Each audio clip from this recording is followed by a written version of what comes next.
Hey everybody, it's Shamika. Thank you guys for tuning in. Please like, subscribe, share my videos. I appreciate your support. This is going to be very quick, okay? I wanted to let you guys know something that you may not have.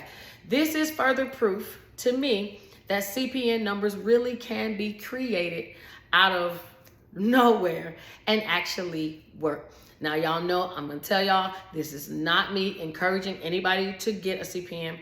But it just shows that there are a lot of loopholes that are out there that make random numbers work when applying for credit. And I'm going to give you an example. If you guys have not heard of an I-10 is an individual tax identification number. It is for individuals who are not U.S. citizens. You can easily, if you're not a U.S. citizen, find you an IRS acceptance agent. I'm an IRS acceptance agent. And what we basically do is we take a look at your documentation. We make sure that it is authentic and legitimate. And then we fill out what is called an IRS Form W-7 and an IRS Form W-7 COA. We send that in conjunction with your originals of your passport and of your foreign identification. There are other identifications that you can bring, okay? There's other documents that you can bring, but those are usually the easiest and the ones that the IRS tends to not fight back with as much. So if you have a passport, which you should if you're someone coming from another country here, and you should also have your own foreign identification number, unless you're a minor, of course. But if you are an adult, you do have some form of whether it's a driver's license card or whether you get the identification card that issues a number that is much like your social security number that you would receive here. Okay. Now, once you do that, you send that off to the IRS. It does take anywhere from 6 weeks up to about 3 to 4 months. The IRS is running slow. But the greatest part about having an I-10 is you can build credit on it. Okay. You can build credit on it.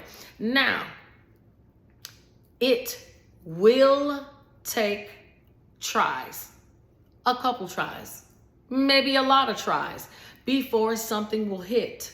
Okay. And when I say before something will hit, that means before something actually sticks to that number and could possibly tri-merge.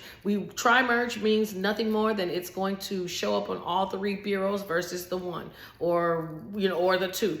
So that is what tri-merge. Okay, so it could be single merge, double merge, tri-merge. Tri-merge is the one that you want because that means that all 3 are picking up on it. Now, the reason that this tells me that CPNs will work is because the IRS also uses random numbers.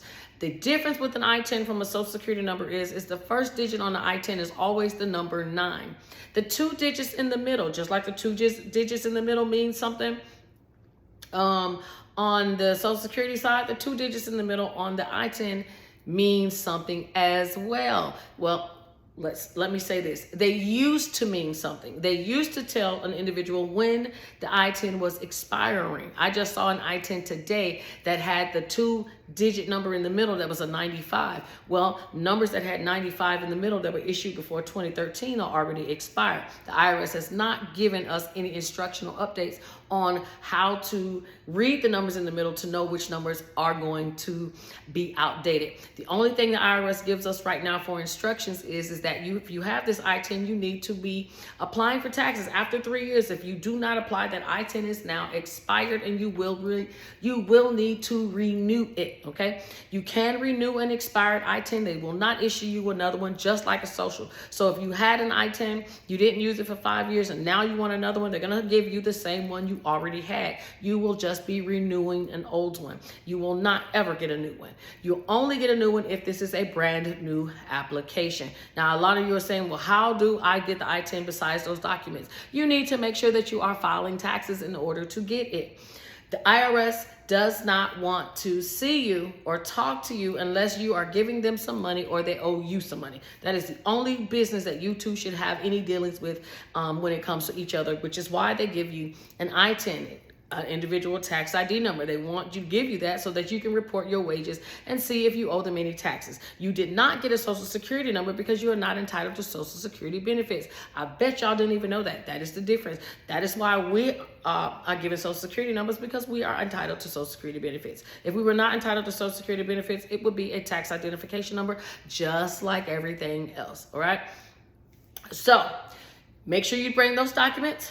Make sure you send that off to the IRS, and when you are issued your I-10, you then apply for credit. Some people have come from other countries and your credit does not necessarily transfer over here because now it's not on the same number that you were issued. This again is how I know that CPNs will work, guys, because just as they have to use a new number so that it doesn't merge with what they already have, the same with the CPN. And the IRS is issuing random numbers with a 9 in the beginning, where with the CPNs, if you're following the ebook that I put out in one of my videos that y'all can follow, or if you just buying one from somebody, you would be able to know if the CPN works, because just like with the I-10, you're gonna continuously apply for credit until something sticks. Okay, that's where a lot of you guys get frustrated. You guys are like, hey, I can't see the Social Security validator to know if anybody has it. Or some of you are finding that no one has it.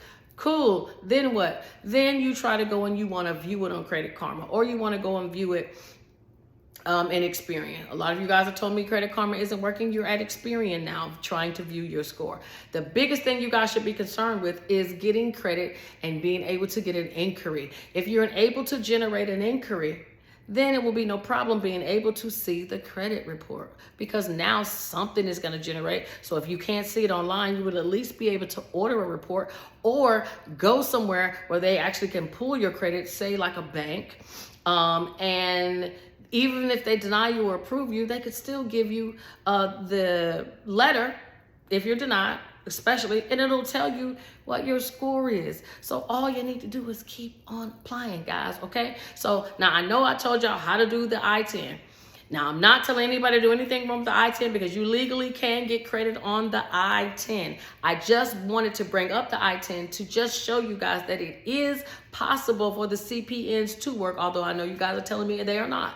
But it is possible because the IRS and the Social Security Administration are randomly generating numbers. They may have a switch to it, like the I-10 would having a 9 in the beginning, but they're still random numbers, okay? So if you know somebody who is not a citizen, they want to come over here, or they're already over here and they are trying to decide if they want to continue to get paid under the table or if they want to go and get a real job.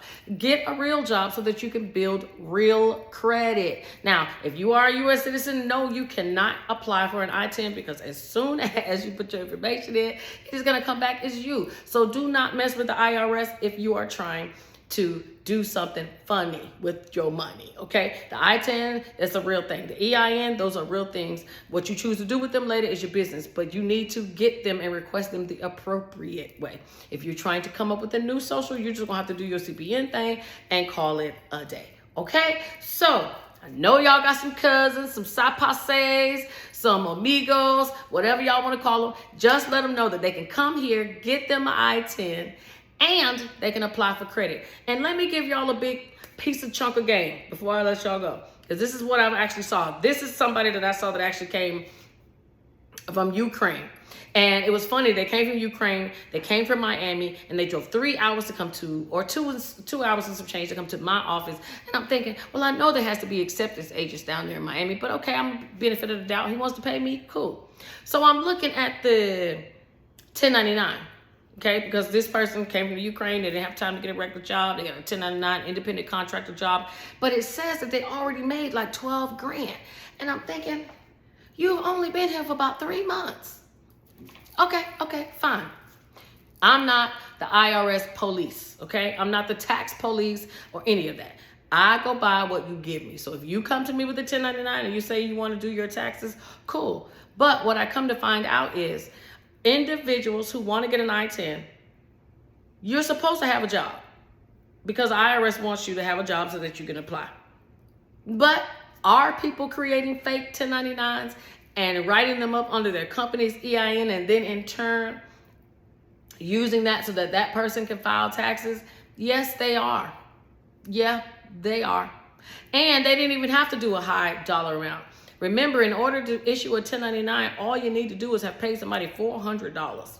So, not telling anybody to do it and lie about it, but I'm just letting you know that if you choose, you only have to make $400 to be issued a 1099, and then you could use that same 1099 to apply for an I-10, use that I-10, turn around and apply for credit.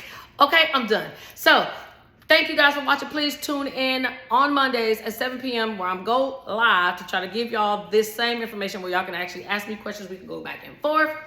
You can always book a consultation. And if you'd like to know more or you have a conversation or a topic that you want, drop it below so that I can give you the info. I hope you guys learned something new. Please like, subscribe, share my videos. I appreciate your support. Bye.